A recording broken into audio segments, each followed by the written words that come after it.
Boa noite. A prisão de 4 suspeitos pela invasão do aparelho celular do ministro da Justiça, Sérgio Moro, teria desbaratado uma organização que hackeou mais de 1.000 pessoas dos poderes executivo, legislativo e judiciário. As informações divulgadas pela Polícia Federal são de que o objetivo seria extorquir dinheiro das vítimas da invasão. Os suspeitos foram presos ontem, todos no estado de São Paulo, na capital, em Ribeirão Preto e em Araraquara.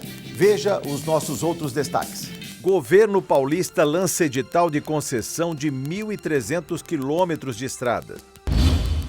Governo anuncia sistema de saques do FGTS. Reforma tributária, você ainda vai falar muito disso. Nós já começamos. Agora, na segunda edição do Jornal da Assembleia.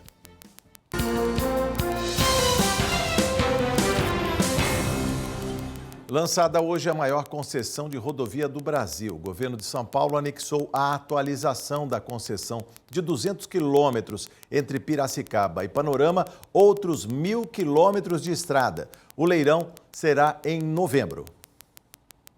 São 1.273 quilômetros de rodovias entre a cidade de Piracicaba, na região de Campinas, e o município de Panorama, no extremo oeste do estado, divisa com Mato Grosso do Sul. O edital de concorrência internacional prevê investimentos de 14 bilhões de reais em obras ao longo de 30 anos de contrato. 1,5 bilhão de reais investidos nos 2 primeiros anos. O valor mínimo de concessão está sendo ajustado para menos de 25 milhões de reais, bem abaixo dos 2 bilhões apontados inicialmente nos estudos de viabilidade econômica e dos 790 milhões da minuta de edital colocada em audiência pública. Vence o leilão quem pagar mais. A nova concessionária deve iniciar as operações em março do ano que vem. O lote Piracicaba Panorama, de 218 quilômetros, já é privatizada. O contrato da concessionária Centrovias termina no início do ano que vem. A nova concessão soma outros 1.055 quilômetros operados pelo DR de São Paulo. Ao todo, 12 trechos de rodovias receberão investimentos, que interligam 62 municípios.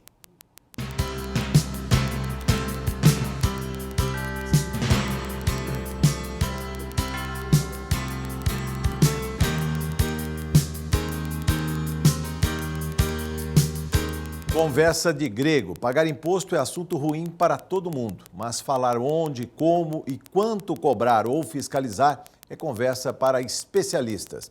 A reforma tributária, no entanto, deve dominar os debates logo que termine a votação da reforma da Previdência. A segunda edição do Jornal da Assembleia mostra as bases das propostas já em discussão. A discussão entre os parlamentares começa com o projeto apresentado por um de seus pares. O deputado Baleia Rossi, do MDB de São Paulo, assina a proposta elaborada pelo Centro de Cidadania Fiscal. A arquitetura é do economista Bernard Api. A ideia principal é simplificar a cobrança para aumentar a produtividade, reduzir a burocracia e a sonegação. Aumentar o número de contribuintes, segundo o projeto, permitiria diminuir a carga tributária da média atual de 34% para cerca de 25%. Em teoria, tributos federais, estaduais e municipais, como CSLL, ICMS, PIS, COFINS, ISS e IPI, seriam transformados em um só, o Imposto sobre Bens e Serviços. O modelo é adotado em vários países com o nome de Imposto sobre Valor Agregado. A cobrança se daria no final da cadeia de produção, à ponta do consumo. O presidente do Senado, Davi Alcolumbre, do DEM do Amapá, encaminha projeto com extinção de 9 impostos, com a criação de um único federal e outro estadual. O movimento empresarial Brasil 2000, liderado por apoiadores do presidente Jair Bolsonaro, propõe a extinção radical de impostos, inclusive IPTU e IPVA. No lugar dele, uma taxa única em torno dos 2,5% cobrada a cada transição financeira, como na velha conhecida CPMF. E a necessidade de uma reforma tributária é assunto para o Dr. Matheus Alcântara Viana, que é mestre em Direito Tributário pela Universidade de São Paulo e o nosso convidado no Jornal da Assembleia, segunda edição. Boa noite, muito obrigado por dizer sim ao nosso convite, professor. Boa noite, é um prazer. O que falar dessa reforma tributária que a gente viu, de alguma maneira, já embutida na reforma da Previdência, que é tida como a reforma das reformas? O que falar dela? Ela é tão necessária? Tão ou até mais. O que tem sido falado bastante pelo ministro Paulo Guedes é justamente isso, que enquanto a reforma da Previdência traz um desafogo fiscal, sim, a reforma tributária é a que vai azeitar o motor. Né? Então, é a reforma que o empresariado mais deseja para conseguir começar a enfrentar os desafios econômicos novos de uma outra forma. Sim. Doutor Matheus, mas todos querem a reforma para arrecadar mais. E para fazer a reforma, alguém ganha, alguém perde, porque eu não acredito que seja um jogo de ganha-ganha. Ou é possível um ganha-ganha? Olha, é impossível todas as vezes todo mundo sair vencedor. Né? Então, acho que isso é uma coisa que nós vamos ter que discutir com bastante cuidado dentro da reforma tributária. Eu acho que a reforma da Previdência era um assunto que ele é discutido de forma mais ampla há mais tempo. A reforma tributária tem um caráter talvez até mais técnico do que a reforma da Previdência, então é uma discussão mais difícil, mais árida. A gente vai ter que ter bastante calma. Existem vários projetos de reforma tributária em discussão, todos são diferentes entre si, em suas particularidades, então vão ter efeitos diferentes na economia. Então é um caminho que a gente tem que percorrer ainda. Existem dificuldades, pacto federativo, a relação com estados e municípios, a questão da arrecadação. Essa é uma situação clássica, né? A gente quer a redução de tributos, mas a gente quer aumento de serviços públicos. Sim. Né?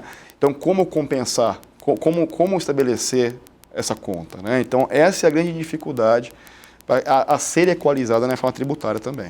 Isso tudo tem a ver com o modelo que nós, brasileiros, estabelecemos lá atrás, na Constituição, em 1988, ou seja, um Estado com muitos deveres e tudo, é dever do Estado o transporte, a saúde. Quem paga essa conta? Não é numa reforma tributária que eu tenho que assinar o cheque e falar essa conta é minha, essa conta é sua? Sim, e as despesas, as necessidades de serviço público, quem vai prestar o quê, quem vai gastar com o quê, já estão pré-definidos. Né? Tirando aquelas atribuições que são conjuntas, e na prática, quando a atribuição é conjunta, ninguém faz completamente bem o que deveria fazer, as repartições, as despesas que são separadas, segurança e por aí vai, elas demandam que os estados, os municípios, nas suas atribuições, tenham recursos. Né? Tradicionalmente, o nosso sistema tributário, ele privilegiou, depois do Brasil Império, que os entes federados, estados, municípios e União, tivessem uma certa autonomia né, financeira. E aí, o grau que essa autonomia será impactada pela reforma depende muito da conformação do sistema que vamos utilizar. Né? Existem pautas que trazem desde a criação de um único imposto até a união de vários impostos de entes diferentes, então estados, municípios e União. Existe uma proposta que trabalha só os tributos da União e existe inclusive proposta de não trabalhar nenhum deles isoladamente, e sim só parar arestas dentro do sistema que já existe. Né? Então são modelos, nós vamos ter que ter uma discussão bastante ampla sobre o que a gente quer, para poder entender como trabalhar isso na prática. Quem é empresário sempre diz que o sistema é caótico, são muitos impostos municipais, o ISS, o IPTU, impostos estaduais, o IPVA, o ICMS, impostos federais, né, o IPI, contribuição sobre o lucro líquido, ou seja, como ajustar uma fonte pagadora e depois distribuir para os entes? Isso é possível? Tecnicamente é possível. Né? É possível que você crie um sistema de arrecadação unificada com distribuição automática. Então, tecnicamente é possível? É possível. A questão é desejável? É isso que a gente quer? A gente quer, os municípios, eles querem ter mais ou menos autonomia na decisão de como arrecadar ou se vai arrecadar ou não. Existem municípios que não têm ISS, por exemplo. Mas eles são muito dependentes, por exemplo, de verbas do Estado, né, e verbas da União. Com Todos certeza. estão lá com o pires na mão em Brasília ou mesmo aqui no Palácio do Governo pedindo recursos. Né? E existe uma discussão entre eficiência e equidade nessa discussão. Veja, se eu vou criar um imposto que a condução da máquina de arrecadação é mais cara do que a própria arrecadação que o imposto gera, Sim. esse é um imposto completamente ineficiente. Ele não cobre nem seus próprios custos, né? Que é a situação desses municípios que eu mencionei agora há pouco. Né? Então, E tem algum imposto que não se compense cobrar? Eu lembro lá atrás, o imposto territorial rural, que era cobrado pelo governo federal e foi repassado para os municípios. E os municípios brigando com os seus contribuintes domésticos por contas de taxa de lixo, quem não se lembra disso aqui em São Paulo, taxa de iluminação pública, as pessoas indignadas, falaram, mas eu já pago a conta de luz, o poste já está aqui há 20 anos, estão querendo me cobrar o que mais? Ou seja, se deixar, os governos vão sempre inventar uma maneira aí de arrecadar mais. Essa multiplicidade de impostos, ela é explicada tecnicamente da seguinte forma. Você tem vários momentos em que tem manifestações de riqueza no mercado. Então, é propriedade de veículo, propriedade de imóvel, circulação de mercadorias, compra e venda, recebimento de salário. Todos são fatos que manifestam riqueza. E aí o ente tributante vai lá, escolhe alguns desses fatos, e procura a incidência. O problema é você trabalhar quando você tem mais impostos, você fecha mais o cerco e no fim do dia, no agregado, a tendência é que você tenha uma arrecadação mais constante. Porque o contribuinte ele não consegue se furtar da tributação porque todos os fatos são tributáveis. Né? Todos. Quando você traz isso, diminui o número de impostos, você tem uma simplificação relevante, que pode ser desejável ou não. Acredito que sim, já que nós vivemos esse manicômio. Então, é isso que né? eu quero saber. Essa simplificação também tem um preço. Digamos, quando se fala em IVA, né, Imposto sobre Valor Agregado para o Consumo, há quem diga que havendo um imposto só cobrado para todos, isso vai empurrar ainda mais alguns para a informalidade, ou seja, ele não vai pagar nada, e aí vai aumentar, digamos, a tarefa do ente, seja municipal, seja estadual, seja federal, em fiscalizar, doutor. Com certeza, isso pode acontecer. Né? A gente não pode esquecer também que existe todo um mercado que está fora do sistema. Né? Fora do sistema bancário, fora do sistema formal de fiscalização. Sim. E que é um mercado grande. Né? Outro dia eu vi uma pesquisa que mais da metade dos brasileiros, por exemplo, não tem conta bancária, por um motivo ou por outro. Né? Então, é difícil você estabelecer um sistema tributário que seja absolutamente à prova de bala, à prova de fraude. Né? Isso vai continuar existindo. Bom, para o atual secretário da Receita Federal, o professor Marcos Cintra, a solução para esse que está fora do mercado formal seria um imposto único, seria uma volta da CPMF. Aliás, tem gente que fala não pode nem voltar com esse nome nome malfadado de CPMF, jamais. Nós temos que viesse trauma. uma e-tax, né? Como se fala, né? Nós temos qualquer trauma. outro nome. Nós temos trauma desse nome, né? CPMF causa arrepio. É o famoso imposto do cheque. Pois é. Assim, qual que é o racional da proposta do professor Marcos Cintra? Né? O racional é, olha, eu vou ter um imposto que incide em todas as operações financeiras que você faz, porque, afinal de contas, o que é economicamente relevante são operações que se transportam no meio financeiro, né? Se concretizam ali. Sim. Qual que é o problema? Aliás, 2 problemas que eu posso mencionar. Primeiro, eu já falei antes, metade da população não tem conta bancária. Sim. E aí, como é que você arrecada esse tributo? Para quem não tem conta bancária, se o tributo ele é arrecadado diretamente na fonte pelo banco. Isso quer dizer que mais gente ia ficar transportando dinheiro para não pagar imposto? Exatamente. Ou endossando o cheque, vai passando para frente e na confiança. E que é uma realidade que a gente já viu. Já viu, claro. A gente já conheceu isso no passado, né? Então, a primeira coisa que eu colocaria é essa. Né? A segunda é que quanto menor for, quanto mais... Qual que é a tendência desse imposto, né? Pelo menos em teoria? Se tem um imposto só, que incide sobre um fato só, que é movimentar dinheiro, sim, qual é a ideia? Eu vou deixar de movimentar dinheiro. Simples assim. Voltamos para o escambo, para as trocas. Exatamente.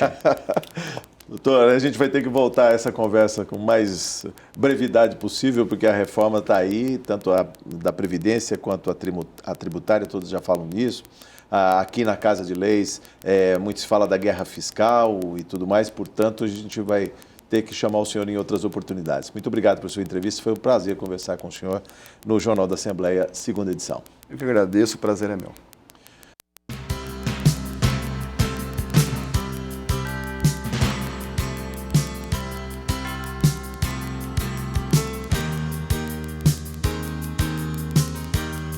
Quase ninguém notou, mas o governo conseguiu ontem à noite fazer o que desde o governo Collor, em 1990, foi tentado e ninguém conseguiu. A distribuição de combustíveis da Petrobras será comandada pela iniciativa privada. Com a conclusão do processo da venda das ações, a BR Distribuidora deixará de ser controlada majoritariamente pela Petrobras, que teve 100% das ações até 2017, quando comercializou parte da subsidiária ao setor privado pela primeira vez. A venda ao grupo de investidores do mercado financeiro faz parte do programa de desinvestimentos promovido pela Petrobras nos últimos anos, que defende a venda de ativos de subsidiárias para tentar reduzir o endividamento da empresa e focar em negócios com menor risco e maior rentabilidade. A negociação fechada na última terça-feira, precificada a R$ 24,50 por cada uma das 349.500.000 ações da BR Distribuidora, rendeu imediatamente 8,5 bilhões de reais ao governo. O controle da BR Distribuidora vai ficar assim: 28,75% das ações já estavam no mercado financeiro desde 2017. 71,25% das ações pertenciam à Petrobras até ontem. 30% do total das ações foram vendidas por 8,5 bilhões de reais. 3,75% das ações podem ser vendidas em lote suplementar até setembro e devem render mais 1,1 bilhão de reais. 37,50% das ações ficam com a Petrobras. Com a consolidação do negócio de quase 10 bilhões de reais, a nova composição do Conselho de Administração da BR Distribuidora será definida pelos acionistas e deverá ser anunciada oficialmente pela Petrobras no segundo semestre de 2019.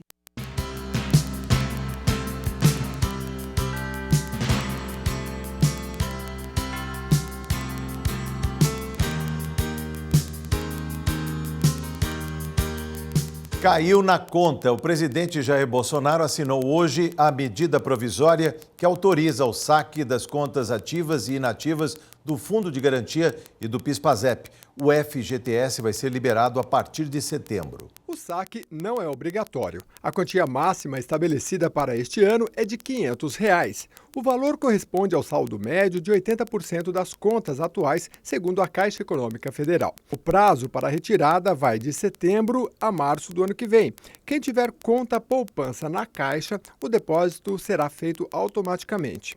O governo calcula que a medida deve injetar no mercado 30 bilhões de reais neste ano e mais 10 bilhões no ano que vem. Pretendo, por enquanto, deixar lá, guardadinho, quieto lá. Eu não tenho muito não, porque eu tenho pouco tempo de empresa, né? Mas se eu conseguir tirar para pagar umas continhas que tá atrasado. Para mim vai ajudar. Eu estou comprando um imóvel agora, então eu vou utilizar todo o meu fundo.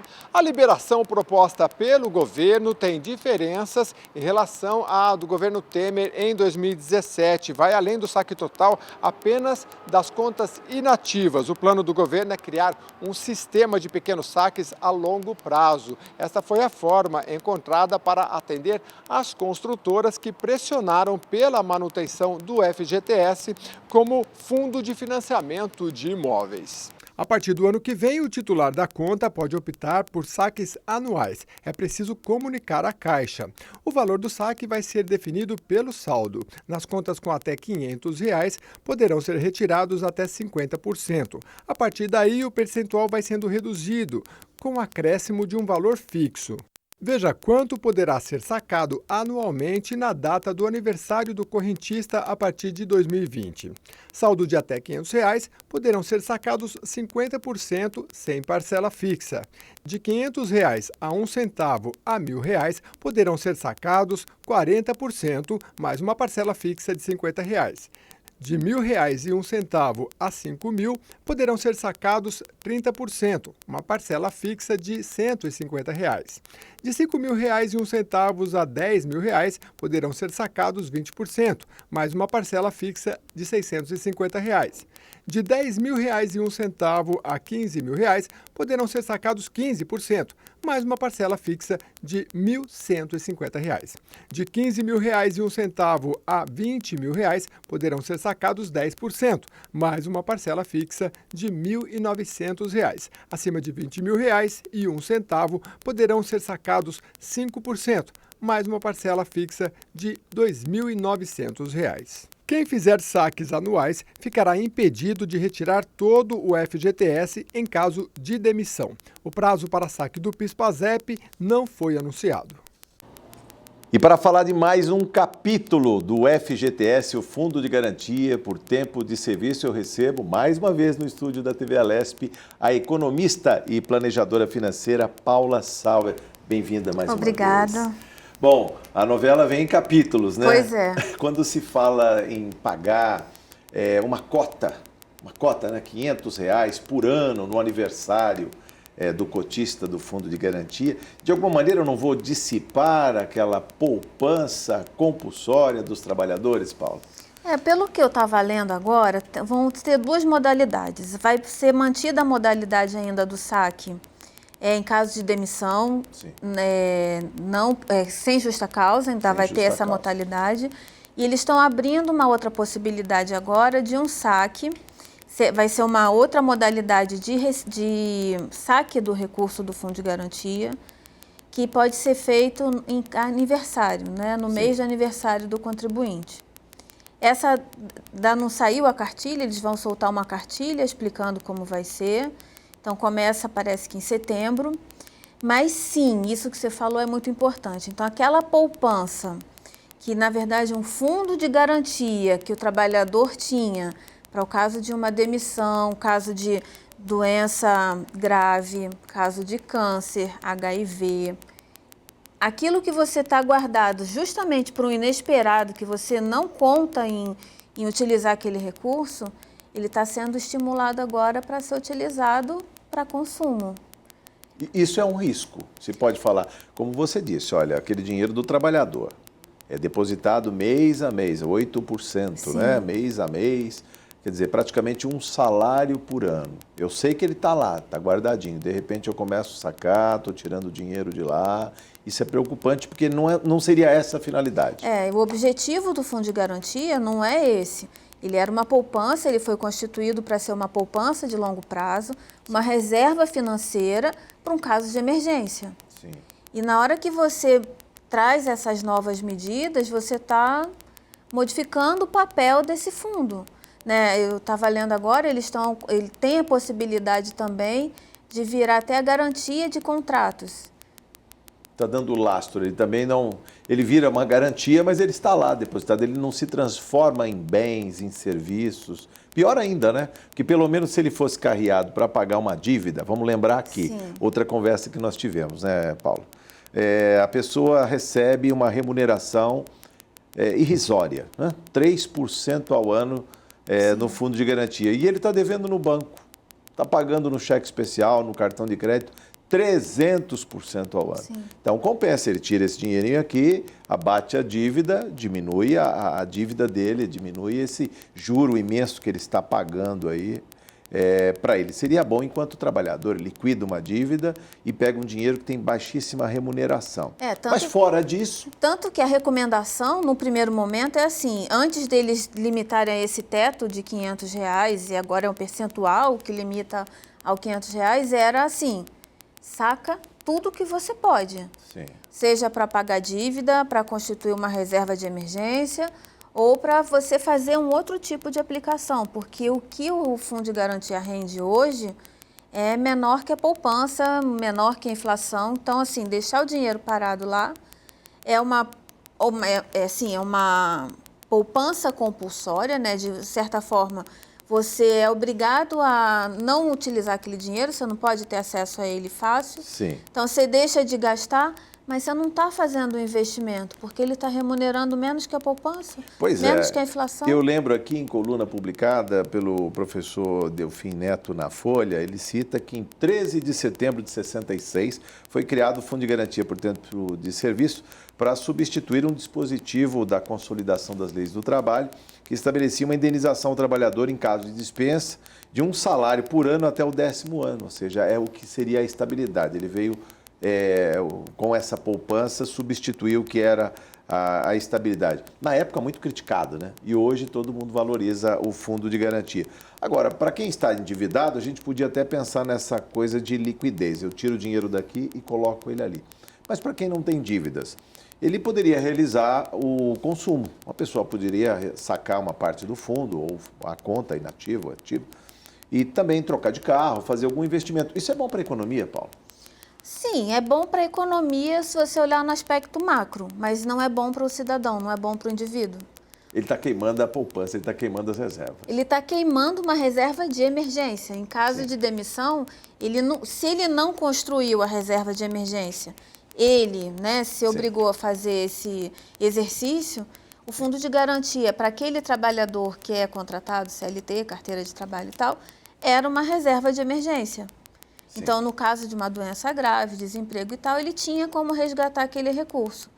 Agora você está colocando o indivíduo numa situação de mais insegurança. Porque ele pode sacar para consumir, para qualquer coisa, e na hora que ele precisar, ele vai poder contar no máximo com a multa. Pois é, o professor também lembra, o professor Delfim Neto, quando cita que 30 bilhões, 40 bilhões é praticamente 3% do consumo de um trimestre. Ou seja, se o governo acha que tirando essa cota do fundo de garantia, no mês seguinte as pessoas já vão sair para o consumo, isso vai fazer rodar a economia, está muito enganado. E aí a gente ainda não sabe se vai ser uma coisa tranquila de fazer, né? Sim. Porque parece que você pode consultar pela internet, pelo cartão, não vai poder pelo telefone, você tem que lembrar a senha do cartão cidadão. Eu tenho certeza que você sabe a sua de cor e salteado. Sei, sim. Então, eu acho que assim, não é um negócio, não está facilitando muito. Temos que lembrar também que esse recurso do Fundo de Garantia, parte dele, esse recurso é carimbado para a construção de habitação. Boa parte da habitação popular é lastreada com recursos do Fundo de Garantia. Defende também o professor que se mantenha isso, porque quando eu faço esse investimento futuro, aí sim eu estou fazendo rodar a economia, exatamente, trazendo previsibilidade, e ele até fala aumento de produtividade futura da economia, mais PIB, mais emprego, mais consumo e logo mais Fundo de Garantia. Essa seria a saída. E, na verdade, uma das críticas a essa medida é justamente da indústria de construção civil, sim, porque você está tirando recurso, que para eles é importante, mas é uma indústria extremamente multiplicadora de recursos. E de mão de obra ali, né? Sim, então eu emprego muita gente até ali. Menos qualificadas e que estão desempregadas. Aí, muitas eu emprego o pedreiro vai empregar aquele que vende quentinha, o que vende quentinha, o que vende... Então, é um efeito multiplicador na renda muito bacana, que é através da construção civil. Tanto que a construção civil chiou, falou, não, vai liberar o fundo de garantia, e aí? Aí o povo saca e como é que eu vou construir? Por isso esse teto. Falamos da situação do desempregado, do endividado, da pessoa que não tem dívidas e que podia até realizar consumo. Mas se a pessoa também está refratária em consumir, em abrir a carteira, já vista que tem aí um panorama ainda de economia andando de lado, né? Um crescimento do PIB 0,8%. Paulo, o que falar também das pessoas que pensam em investir? Já que eu ganho tão pouco no meu fundo de garantia, eu consigo também fazer uma outra poupança, eu consigo lastrear esse recurso para ele me dar um dividendo maior? Sim, tem alternativas, tem até para quem é bastante conservador, tem um Tesouro Selic, que é março de 2025, mas que ele tende a render um pouquinho mais do que ele tá pagando, acho que 100%, 102% do CDI. E é seguro, né, o título do governo. Se a pessoa não for usar esse recurso, ele pode muito bem colocar um título desse, 2025, deixa lá. A partir de R$102, desculpa, eu confundi o percentual, a partir de R$102 você já consegue colocar nesse Tesouro Selic. Ele vai te pagar a Selic mais um pouquinho, então você garante o teu poder de compra. Tem fundos de investimento de renda fixa, DI, próprio CDB, que são bastante seguros e vão te remunerar mais do que o Fundo de Garantia paga hoje. Se você não precisa desse recurso num curto prazo e tiver uma tolerância a risco um pouquinho maior, fundo multimercado, até os fundos de ações. Fundos de ações, né? Porque se houver uma capitalização da economia por conta da reforma da Previdência, mais empresas, mais emprego, quem sabe as empresas prosperam e aí as ações também. Mas precisa saber que é um fundo com bastante volatilidade, oscilação, porque as pessoas tendem a entender que no longo prazo a Bolsa vai nessa linha aqui. Sim. Mas ela é um ecocardiograma do infartado, né? Até você chegar lá, você passa muito susto. E você pode precisar do recurso bem no momento que a Bolsa não está numa situação bacana. Bom, voltaremos a novos sustos, viu? Vou ter que te convidar muito mais vezes aqui para falar de economia. Paula, muito obrigado, viu? Foi Eu um que prazer agradeço. conversar. Muito obrigado. Bom, termina aqui esta edição do Jornal da Assembleia. Vamos lembrar que toda a programação da TV Alesp você encontra em nossa página no YouTube. Até amanhã, foi um prazer estar com você. Até agora.